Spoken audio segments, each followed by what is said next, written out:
Hi, this is Shabelle TV. Welcome to the news in English live from Mogadishu. With me, I am Omar Noor. The top stories include Somali cabinet holds a meeting discussing the current war against Al-Shabaab militants.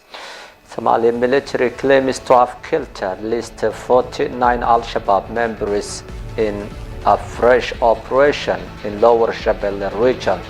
Somali's deputy prime minister has traveled to Niger for summit.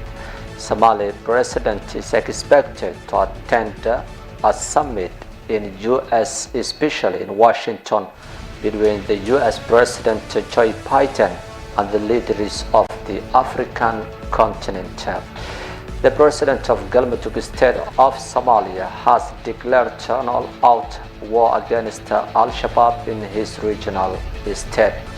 At least 3 people were reportedly killed in a clashes between 2 clans in Galkayo city in central Somalia.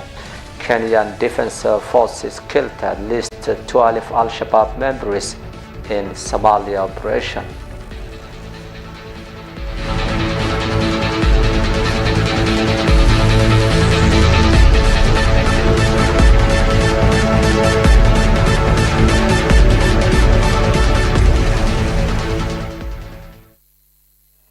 Welcome back to the news in detail. The Somali government on Wednesday announced that the country's national intelligence and security agency NISA, backed by Somali's international partners, have conducted an operation against the Al-Qaeda affiliated militant group Al-Shabaab and killed more than 49 Al-Shabaab members.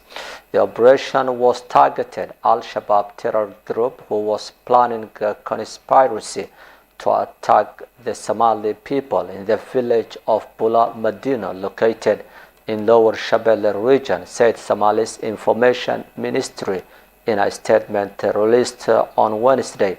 It has added that the U.S. forces have pumped the Al-Shabaab hideout.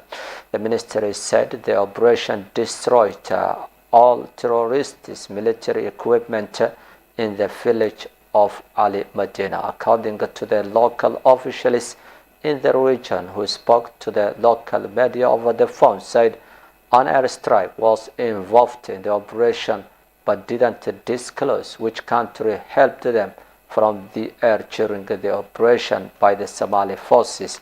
Abdi Isaac, an independent security analyst based in the capital Mogadishu, has said that the operation shows the current government is committed to combating the terrorist group Al-Shabaab.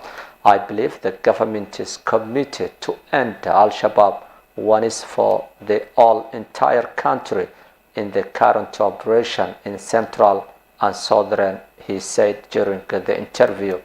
The Somalis army killed more than 600 Al-Shabaab fighters and wounded 1,200 in the last 3 months operations, said Somali President Hamza Abdi Barre in a statement issued on Wednesday in his first 3 months in office. He also said the army have liberated 68 areas in south and central parts of the Horn of Africa countries. Somalia has been plagued by conflict for the past 3 decades.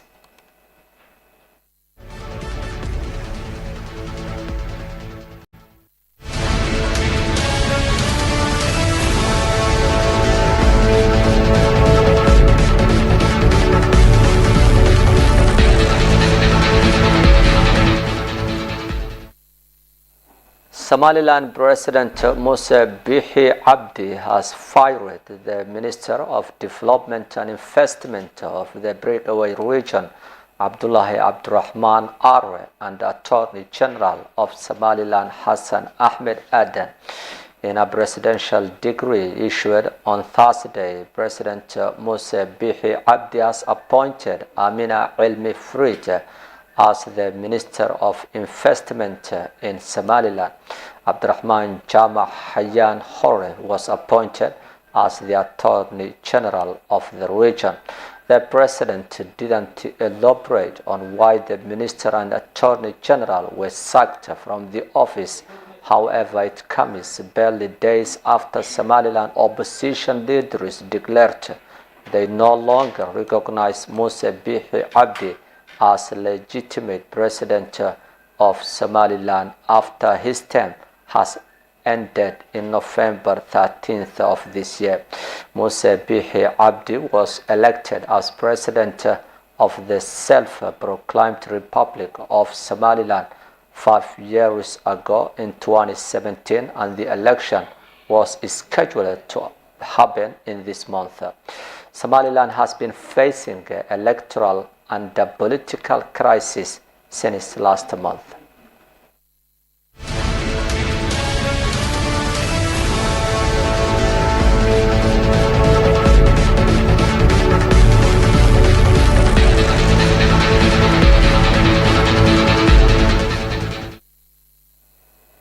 Somali's Deputy Prime Minister has traveled to Niger, north of Africa, for AU Summit on Industrialization and Economic. Somali Deputy Prime Minister Salah Jama has traveled to Niger for African Union Summit on the Industrialization and Economic Diversification.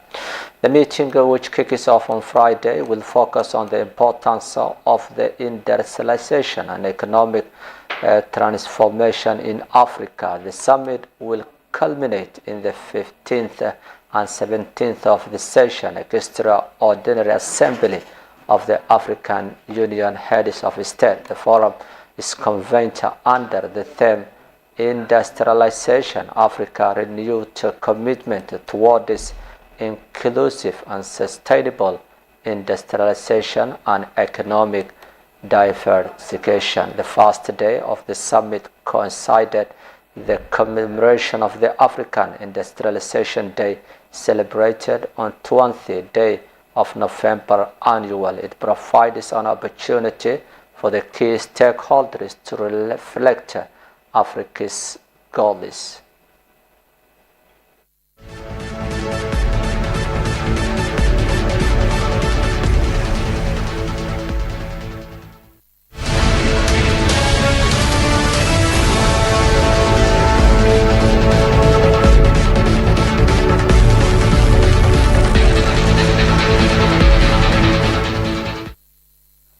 Galmudug State President Ahmed Abdi Karia Qorqor has vowed on intensified military operation against the Al-Shabaab fighters in central Somalia. Speaking to the local media, President Qorqor has urged local residents to join the government's operations against Al-Shabaab in Mudug and Galgaduud regions in Somalia. The leader said that his administration is committed to liberating Al-Shabaab from the remaining areas it controls. We need to unite the war against Al-Shabaab in order to free Galmudug people from Al-Shabaab. We have to double our efforts to liberate the villages and towns under Al-Shabaab control. The government forces, in collaboration with the local clan militia, have liberated dozens of villages from Al-Shabaab for the past 3 months. Al-Shabaab is still in control large swathes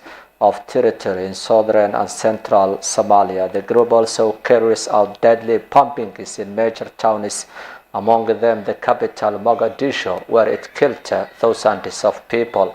On 29th of October, at least 121 people have been killed in a twin car bomb explosions in a high traffic area in the Mogadishu's Zobe area.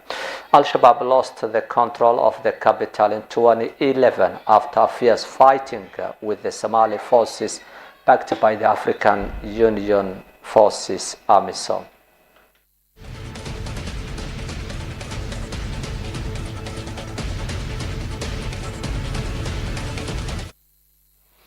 That's all for our today's English news live from Mogadishu. With me, I am Omar No, and the entire team of the program will leave you. Bye for now.